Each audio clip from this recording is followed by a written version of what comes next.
नमस्कार मित्रांनो, तर पुन्हा कर्तव्य आहे या मालिकेच्या आजच्या भागात आपल्याला असं बघायला मिळणार आहे की आता आकाशला कळालेलं असतं की विशाखा किती मोठी गुन्हेगार आहे.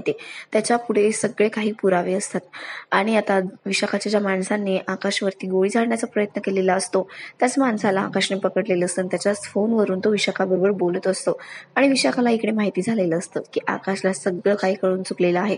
त्यामुळेच ती घाईघाईने आता घरी आलेली असते. अखिलला त्यांनी मॅनिप्युलेट केलेलं असतं. तर या विशाखा सगळेच मिळून अखिलला सांगत असतात की तू याच्यावरती सही करून टाक. आणि आता अखिल सुद्धा तयार झालेला असतो. अखिल म्हणत असतो, भास्कर दादा आता थांबण्यात काहीही पॉईंट नाहीये, कारण आकाश दादा आता फोनही उचलत नाहीये, तो येतही नाहीये, मग आपण काय करायचं. आणि सगळ्यांच्या सहमतीने तो आता त्या पेपर्सवरती सही करणार असतो. तेवढ्यात आकाश ते येऊन पोहोचतात आणि आकाश अखिलला थांबवतो आणि म्हणतो, अखिल थांब, या पेपर्सवरती सही करण्याची काहीही गरज नाहीये आणि आता मी आज तुम्हाला सगळं काही सत्य सांगणार आहे आणि हे तुम्हाला मी सांगतो की हा क्लायंट सुद्धा फ्रॉड आहे. हे ऐकून विशाखा आता खूपच घाबरलेली असते. तिला माहिती आहे की आकाश आता घरच्यांना सगळं काही सांगणार, आपलं भांडं फुटणार आणि आपल्या मुलीचं देखील. आणि येणारा एपिसोड हा नक्कीच इंटरेस्टिंग असणार आहे. तर मग अशाच इंटरेस्टिंग अपडेटसाठी तुम्ही आमच्या चॅनलला नक्की सबस्क्राईब करा. धन्यवाद.